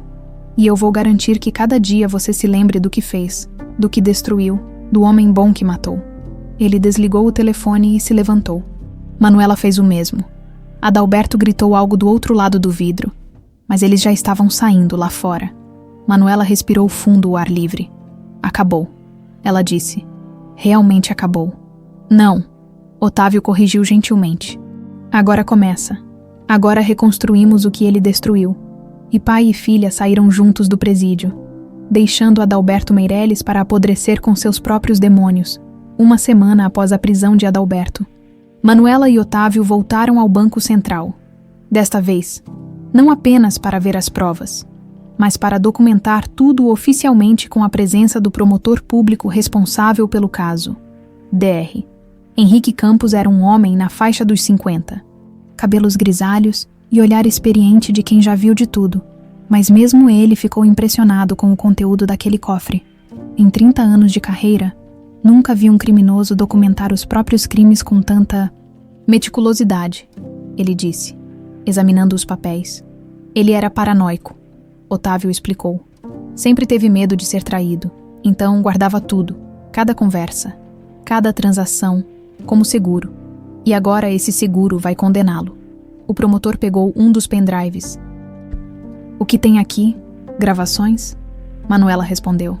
Ela tinha ouvido tudo na noite anterior, sozinha no hotel, forçando-se a enfrentar cada palavra. Conversas dele com os sequestradores, planejando tudo nos mínimos detalhes. Doutor, Campos conectou o pendrive num laptop. A voz de Adalberto preencheu a sala, gravada há 21 anos, mas ainda carregada de maldade. Quero ela fora do caminho. Não me importa como, mas tem que parecer sequestro comum. Nada pode levar até mim. E se o irmão pagar resgate? Ele não vai ter chance. Vocês vão sumir com ela antes. Uns 6 meses guardada em algum lugar. Depois, fazem o que quiserem. Manuela fechou os olhos. Cada palavra uma facada. Otávio segurou sua mão com força. E nosso pagamento? Metade agora. Metade quando o serviço estiver completo. Mas se abrirem a boca, se deixarem qualquer rastro até mim, garanto que vão se arrepender. Dr. Campos pausou a gravação. Isso é confissão explícita. Com essas gravações e os documentos de pagamento, ele não tem defesa possível. Tem mais. Manuela abriu uma pasta. Fotos dele me entregando para os sequestradores na porta dos fundos da mansão. As fotos eram devastadoras. Manuela aos 8 anos, confusa, mas confiante, segurando a mão do tio, Adalberto entregando ela para 2 homens num carro escuro. A última foto mostrava o carro saindo, e Adalberto voltando para a mansão como se nada tivesse acontecido. Quem tirou essas fotos? O promotor perguntou. Provavelmente Márcia. Otávio respondeu. Nana, ela deve ter desconfiado de algo, e seguiu Adalberto aquela noite. Tirou as fotos como prova. E depois ela tentou denunciar. Manuela continuou. Mas Adalberto descobriu, tentou matá-la, mas ela escapou fingindo a própria morte. Dr. Campos organizava os documentos metodicamente. Temos sequestro qualificado, cárcere privado, tentativa de homicídio contra Márcia Saldanha, homicídio doloso contra Celso Barreto, tentativa de homicídio contra vocês 2. Ele fez uma pausa. Adalberto Meireles vai passar o resto da vida na prisão. Bom, Manuela disse sem emoção. É o mínimo que merece. Mas havia algo nas fotos que a incomodava. Ela olhou mais de perto uma delas, usando a lupa do promotor. Tem alguém mais? Ela disse de repente. Olha aqui, no reflexo do vidro do carro. Tem outra pessoa observando. Otávio e Dr. Campos se aproximaram. Ela tem razão, o promotor confirmou. É difícil ver claramente, mas tem definitivamente alguém mais ali. Um cúmplice, Otávio perguntou. Ou outra testemunha. Manuela ponderou. Alguém que sabia e não fez nada? Dr. Campos fez anotações. Bem, eu vou mandar analisar essa foto com tecnologia forense. Se conseguirmos identificar essa pessoa, pode ser mais uma peça no quebra-cabeça. Eles continuaram catalogando as provas. Cada documento era uma revelação nova de até onde a traição de Adalberto ia. Encontraram contratos falsos, empresas fantasma usadas para lavar o dinheiro, até subornos para policiais que investigaram o caso original. Adalberto tinha corrompido a própria investigação do desaparecimento da sobrinha para garantir que nunca encontrassem nada. Ele comprou policiais, Otávio disse incrédulo. Comprou os homens que deveriam estar procurando minha filha. E conseguiu manter isso escondido por 2 décadas. Dr. Campos concordou. Mas agora, cada pessoa envolvida vai responder também. Manuela encontrou outro documento que fez seu sangue gelar. Olha isso. Ela mostrou para o pai. É um registro de pagamento feito 3 semanas após o sequestro. Serviços de descarte. Ele pagou para me matarem. Otávio leu e teve que sentar, o peso da traição esmagando ele novamente. Mas eles não fizeram. Ele sussurrou. Graças a Deus, eles não fizeram, porque Adalberto os traiu primeiro. Manuela explicou. Se recusou a pagar o valor combinado. Então os sequestradores, com raiva, simplesmente me largaram na rodoviária. Foi sorte, não misericórdia. E Márcia te encontrou. Dr. Campos completou. Ela deve ter estado procurando por você desde que escapou. 9 meses, Manuela confirmou. Ela me procurou por 9 meses até me achar. E então me escondeu. Criou uma vida inteira falsa para me proteger. Silêncio respeitoso tomou conta da sala. Essa mulher foi uma heroína. O promotor finalmente disse. Sacrificou tudo para salvar você. Eu sei. Lágrimas queimavam os olhos de Manuela. E eu nunca vou poder agradecer. Otávio a abraçou. Ela sabe. Onde quer que esteja. Ela sabe. Terminaram de catalogar tudo perto do fim da tarde. O promotor garantiu que as provas estavam seguras e seriam usadas no julgamento. Com isso tudo, nem vai ter julgamento de verdade, ele disse. A defesa de Adalberto vai negociar confissão. Não tem como negar essa montanha de evidências. Quanto tempo ele vai pegar? Manuela perguntou. No mínimo, 30 anos, mais provavelmente. Prisão perpétua sem chance de liberdade condicional. Especialmente pelo homicídio do detetive Barreto. Bom, Otávio disse. Quero que ele apodreça lá dentro. Saindo do banco, Manuela olhou para o céu. O sol estava se pondo, pintando tudo de laranja e rosa. Celso conseguiu, ela disse. Ele sabia onde estavam as provas definitivas e garantiu que chegassem até nós. Mesmo morrendo, ele completou a missão. Otávio concordou. Era um homem de honra. Vou cuidar da Sofia. Manuela decidiu. A filha dele. Vou garantir que ela nunca precise de nada. É o mínimo que posso fazer. Vamos cuidar juntos. Otávio corrigiu. Somos uma família agora, e família protege uns aos outros. Naquela noite, já no apartamento que Otávio tinha insistido para Manuela usar, ela finalmente conseguiu dormir sem pesadelos pela primeira vez em semanas. As provas estavam seguras. Adalberto estava preso. A verdade tinha vencido. Mas no meio da noite, seu telefone tocou. Era Dr. Campos. Manuela, desculpa ligar tarde, mas você precisa saber. Conseguimos identificar a pessoa no reflexo daquela foto. Quem é? Um dos seguranças da mansão na época, Roberto Dias. Ele trabalhava para sua família há anos. E ele estava lá, viu tudo. Parece que sim. Estamos tentando localizá-lo para depor, mas... desapareceu. Ninguém sabe onde está há 20 anos. Manuela sentiu um calafrio. Adalberto o matou. Ou pagou para ele ficar quieto e desaparecer. Estamos investigando. Se ele estiver vivo, é outra testemunha. Se estiver morto, é mais uma acusação de homicídio. Meu Deus, quantas vidas esse monstro destruiu? Muitas. O promotor respondeu honestamente. Mas agora ele vai pagar por cada uma. Manuela agradeceu e desligou. Olhou pela janela para a cidade iluminada lá embaixo. Roberto Dias, ela murmurou. Mais um nome na lista de vítimas de Adalberto. Pegou o celular e ligou para Otávio. Pai, sou eu. Eu sei que é tarde, mas... preciso falar com você. Estou acordado. Vem para casa. Sempre que precisar, vem para casa. Casa. A palavra ecoou no peito de Manuela. Pela primeira vez em 20 anos, ela tinha um lugar para chamar de casa. Tinha um pai que a amava. Tinha uma identidade verdadeira. E tinha justiça. Vestiu um casaco e saiu. Otávio morava a apenas alguns quarteirões. Quando chegou, ele estava esperando na porta. 2 copos de chá quente nas mãos. Vem, ele disse simplesmente. Vamos conversar sobre tudo. Temos 20 anos para colocar em dia. E lá, naquela noite, pai e filha começaram a verdadeira jornada de reconexão. Não apenas como vítimas de Adalberto, mas como família, como duas pessoas que sobreviveram ao pior, e ainda assim encontraram caminho de volta um para o outro. As provas estavam seguras, a justiça seria feita. Celso podia descansar em paz. E Manuela Meireles, depois de 2 décadas perdida, finalmente estava em casa. 3 semanas se passaram desde a prisão de Adalberto. O julgamento estava marcado, as provas organizadas, tudo caminhava para uma condenação certa. Manuela começava a respirar mais aliviado, pensando que o pior tinha ficado para trás. Estava enganada. Numa manhã de quinta-feira, ela estava no antigo apartamento recolhendo os últimos pertences para mudar definitivamente para a casa de Otávio, quando seu telefone tocou. Número desconhecido. Alô? Manuela Meireles. A voz era feminina, nervosa. Sim. Quem fala? Meu nome é Laura. Laura Dias.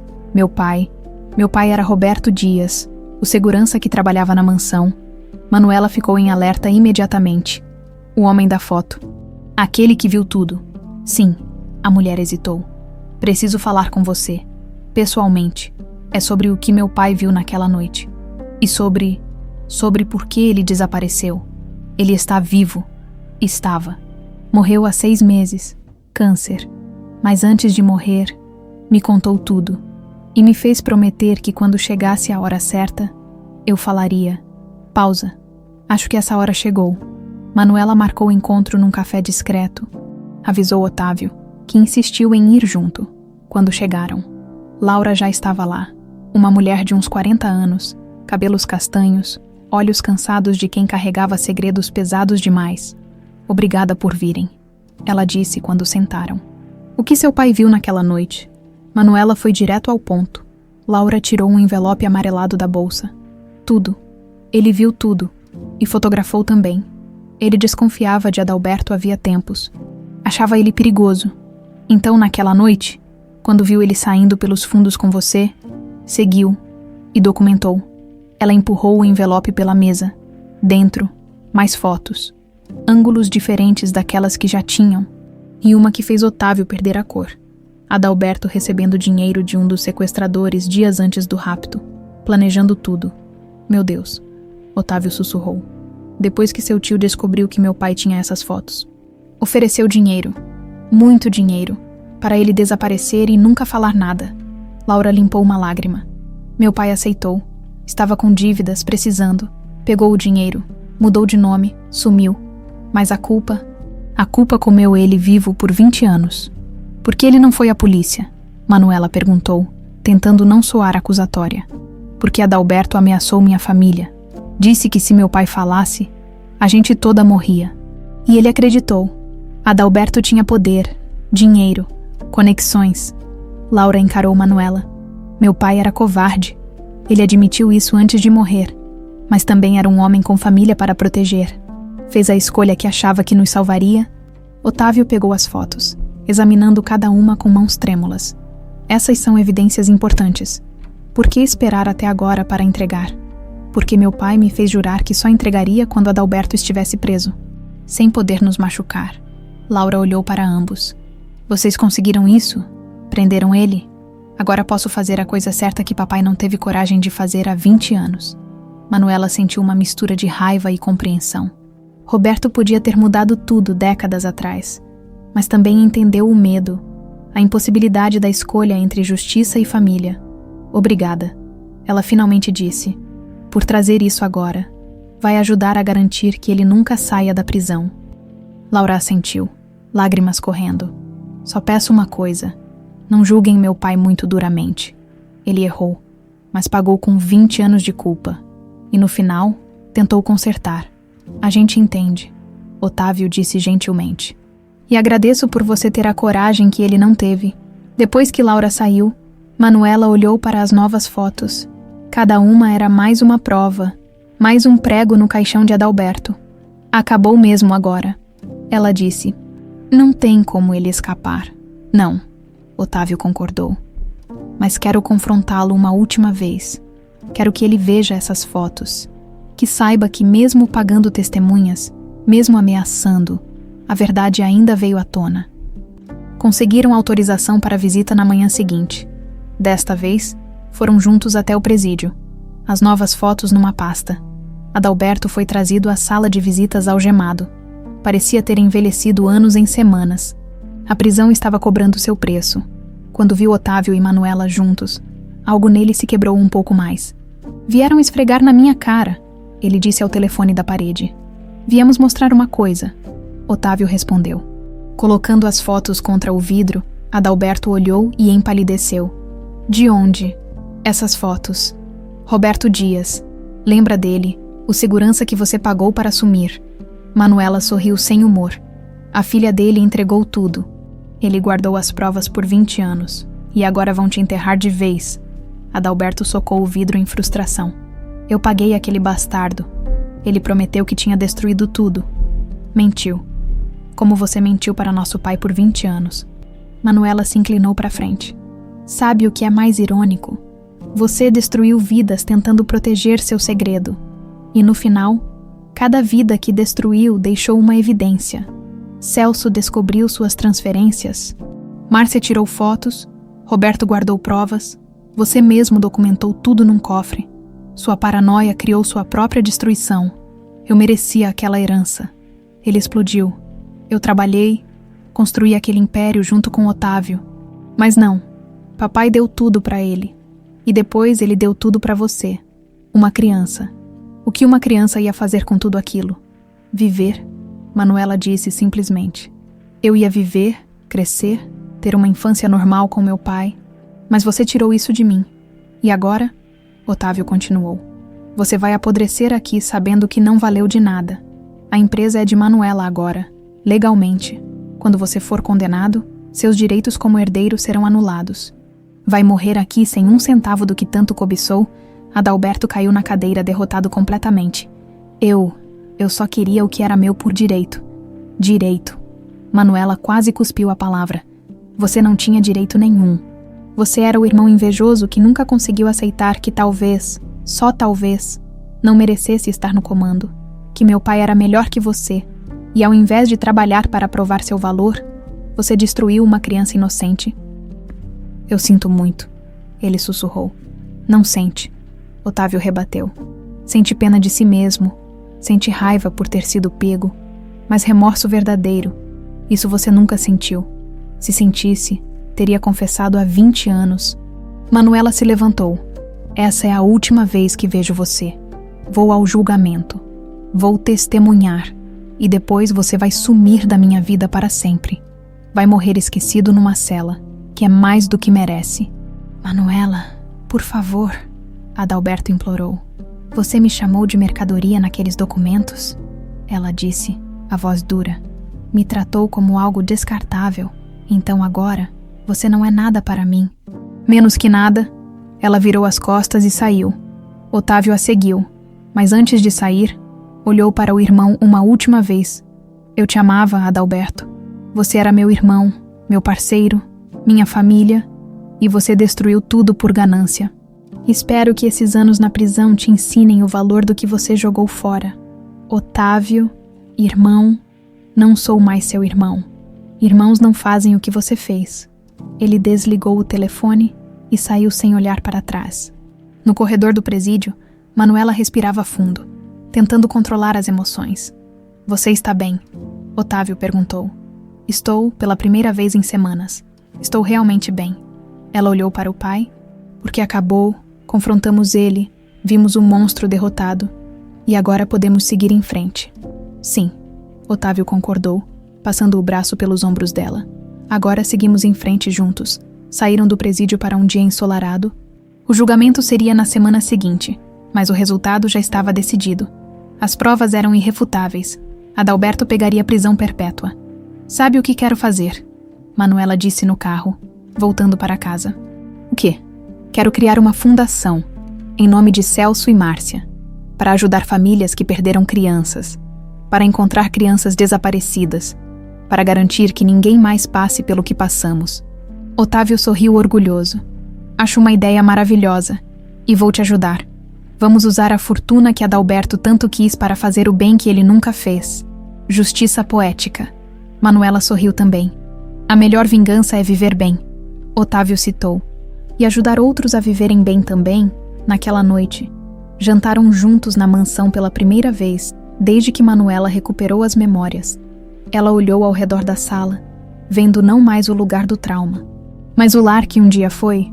Vou morar aqui com você, ela decidiu. Não vou deixar que Adalberto roube esse lugar de mim também. Esta é minha casa, nossa casa. Fico feliz em ouvir isso. Otávio segurou a mão dela sobre a mesa. 20 anos tarde, mas minha filha finalmente está em casa. Finalmente estou em casa. Ela repetiu, e pela primeira vez em tanto tempo, sentiu que aquelas palavras eram verdade. 1 ano depois, o sol da manhã entrava pelas janelas amplas do auditório, iluminando as centenas de pessoas reunidas para a inauguração da Fundação Manuela Márcia. Manuela estava nos bastidores, ajeitando o blazer pela 5ª vez. Nervosa. Você vai se sair bem. Otávio disse ao lado dela, já recuperado completamente do ferimento no ombro. São muitas pessoas. Ela murmurou, espiando pela cortina. Jornalistas, famílias de crianças desaparecidas, autoridades, todos esperando. Todas aqui, porque acreditam no que você está fazendo. No que nós estamos fazendo? Manuela respirou fundo. O último ano tinha sido de cura, de reconstrução, terapia para processar o trauma, sessões longas reaprendendo a ser Manuela, enquanto respeitava quem Carolina tinha sido, e principalmente reconectando-se com o pai que o destino tinha arrancado dela. Está na hora. O coordenador avisou. Pai e filha subiram ao palco juntos. Os aplausos foram imediatos, calorosos. Manuela olhou para a primeira fila e viu Sofia, a filha de Celso, sorrindo com lágrimas nos olhos. Ao lado dela, Laura Dias, que tinha se tornado amiga próxima nos últimos meses. Bom dia a todos, Manuela começou, a voz firme apesar dos nervos. Há 1 ano, minha vida mudou completamente. Descobri quem eu era, de onde vim, e o preço terrível que foi pago para me manter viva. Ela olhou para o desenho emoldurado na parede atrás dela, o desenho amarelado que tinha mudado tudo. Esse desenho me trouxe de volta para casa, mas também me mostrou quantas crianças ainda estão perdidas, quantas famílias ainda esperam por um milagre que parece nunca chegar. Otávio assumiu a palavra. Quando perdi minha filha, há 21 anos, perdi também minha fé, minha esperança, minha vontade de viver. Passei 2 décadas apenas existindo, esperando por um sinal que todos diziam que nunca viria. Ele olhou para Manuela com amor. Mas veio. E agora, queremos dar essa esperança para outras famílias. A Fundação Manuela Márcia, Manuela continuou, é dedicada a encontrar crianças desaparecidas. Investimos em tecnologia de ponta. Contratamos os melhores investigadores e trabalhamos diretamente com autoridades. Mas mais que isso, oferecemos suporte para famílias que estão passando pelo inferno que meu pai passou. Porque ninguém deveria esperar 20 anos por respostas. Otávio acrescentou. Ninguém deveria viver com esse vazio. Os aplausos ecoaram novamente. Manuela limpou uma lágrima discreta. E queremos homenagear 2 pessoas que tornaram tudo isso possível. Celso Barreto, o detetive que deu sua vida para nos proteger, e Márcia Saldanha, a mulher que me salvou quando todos achavam que eu estava perdida para sempre. Na tela gigante atrás deles, apareceram fotos de Celso e de Márcia. A plateia se levantou em ovação. Celso me ensinou que há pessoas que colocam a justiça acima de tudo, até da própria vida. Manuela disse, a voz embargada. E Márcia me ensinou que às vezes, mentir é a única forma de proteger quem amamos. Ela criou uma vida inteira falsa para me manter segura, sacrificou tudo. E hoje, Otávio anunciou, temos nossa primeira reunificação através da fundação. Uma menina de 12 anos, desaparecida há 3 anos, foi encontrada e hoje volta para casa. As portas do auditório se abriram. Uma mulher na faixa dos 40 entrou, olhando ao redor confusa. E então viu uma menina correndo em sua direção, gritando, Mãe! Mãe! O abraço entre elas fez a plateia inteira chorar. Manuela e Otávio assistiram do palco, sabendo exatamente o que aquele momento significava. 3 anos. Manuela sussurrou. 3 anos que pareceram uma vida. Mas conseguimos trazê-la de volta. Quando a emoção diminuiu, a mãe subiu ao palco com a filha ainda agarrada nela. Obrigada, ela disse simplesmente.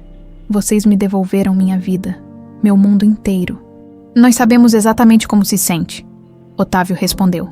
E vamos fazer isso por quantas famílias conseguirmos. A cerimônia continuou.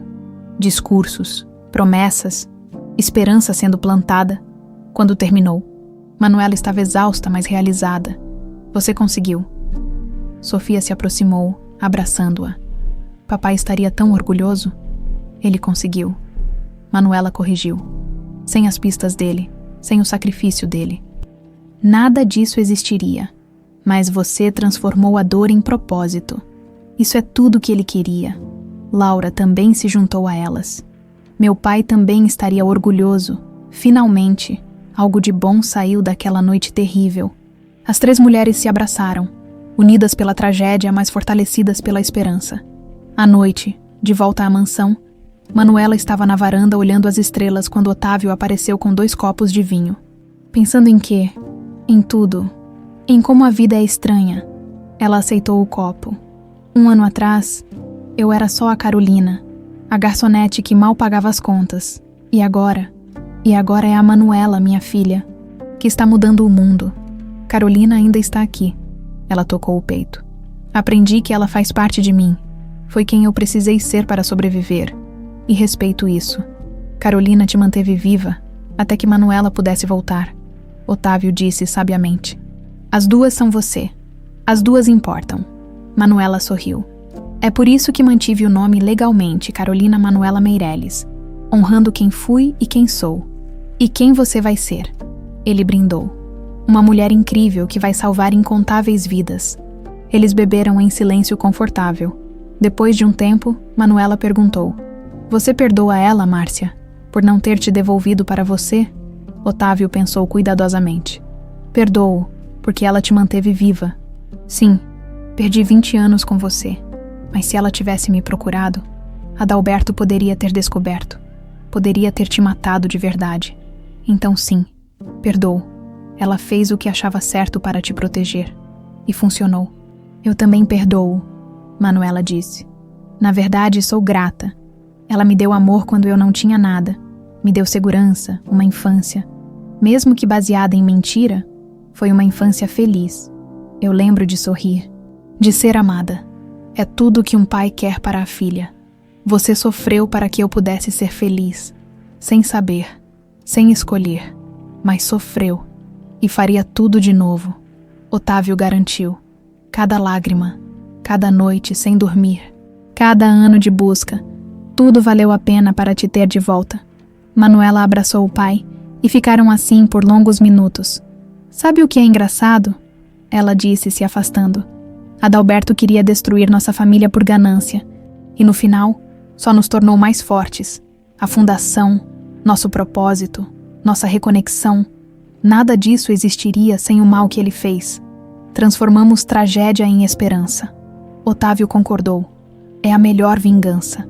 No dia seguinte, Manuela estava no escritório da fundação, revisando novos casos, quando um envelope chegou. Remetente anônimo, dentro, uma foto antiga. Adalberto com outros 3 homens, todos em trajes caros. Sorrindo no verso escrito à mão.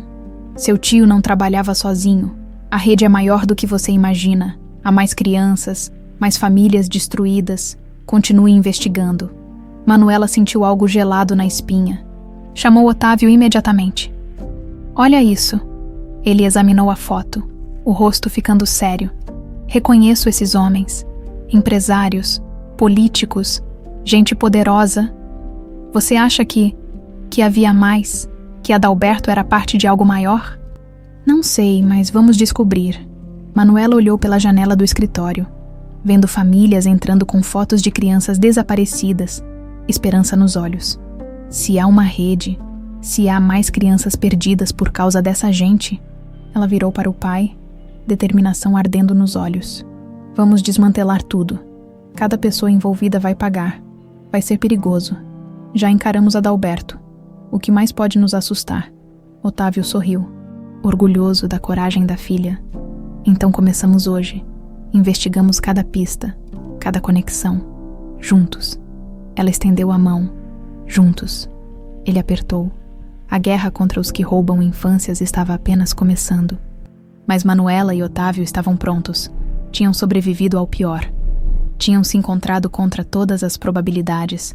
E agora, usariam essa força para garantir que nenhuma outra criança sofresse o que Manuela sofreu. Manuela olhou novamente para o desenho emoldurado em sua parede. A menina sorrindo ao lado do pai. 20 anos depois, aquele desenho tinha cumprido sua promessa. Tinha trazido ela de volta para casa. E agora, ela usaria essa segunda chance para trazer outras crianças de volta também. Ninguém mais vai perder 20 anos de amor. Ela sussurrou, tocando o vidro da moldura. Eu prometo. Lá fora, o sol brilhava forte. Uma nova família era reunida graças ao trabalho da fundação. E em algum lugar, uma criança perdida esperava para ser encontrada. A história de Manuela tinha acabado. Mas a missão de salvar outras crianças estava apenas começando. E ela não descansaria até que cada criança roubada voltasse para casa.